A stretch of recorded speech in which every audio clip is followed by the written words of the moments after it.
safe. And if you are waiting out the storm, just keep in mind, crews are not going to be able to get to you.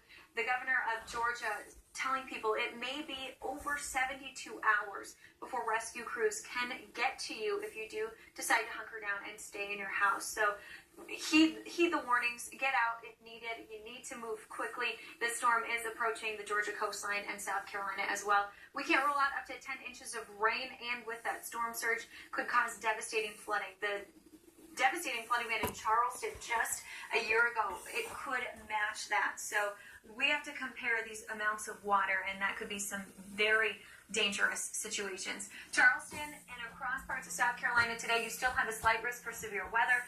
An element we don't always think about, or the general public doesn't always think about, is that threat for tornadic activity. We've had numerous tornado warning cells already associated with Hurricane Mathew, and that's why we will remain under that slight risk through the day. Notice it's pretty isolated. That's that front right quadrant of Mathew.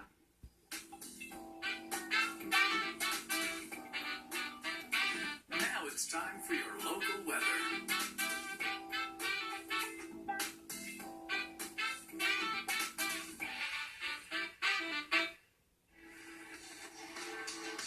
I'm meteorologist Chris Holcomb from the 11 Live Storm Trackers. As our partners here at Weather Nation concentrate on Mathew getting closer to the Georgia coast, I'm going to talk a little bit more about our local weather. And today, we stayed just shy of 80 degrees. We topped off at 79. Our low this morning was very mild at 67. That temperature was about 10 degrees above where we should be for this time of year.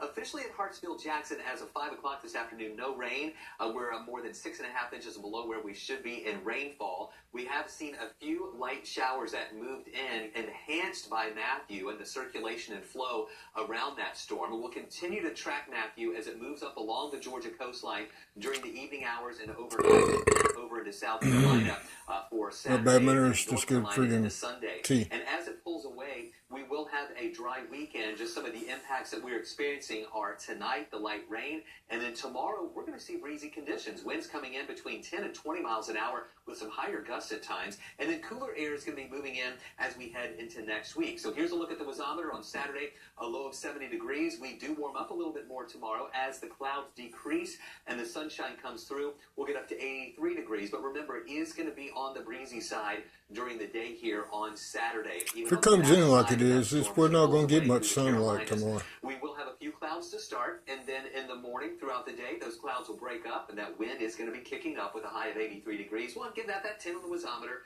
Another 10 Sunday, mostly sunny skies, temperatures around 80 degrees. Still a bit of a breeze, but a little bit lower during the day on Sunday.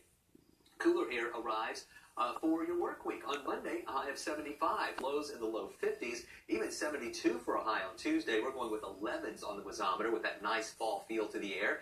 Back to 78 Wednesday, then 80 on Thursday. And as we go back to the 70s on Friday, we'll see the wasometer go back to an 11, as we'll see dry conditions for the work week ahead.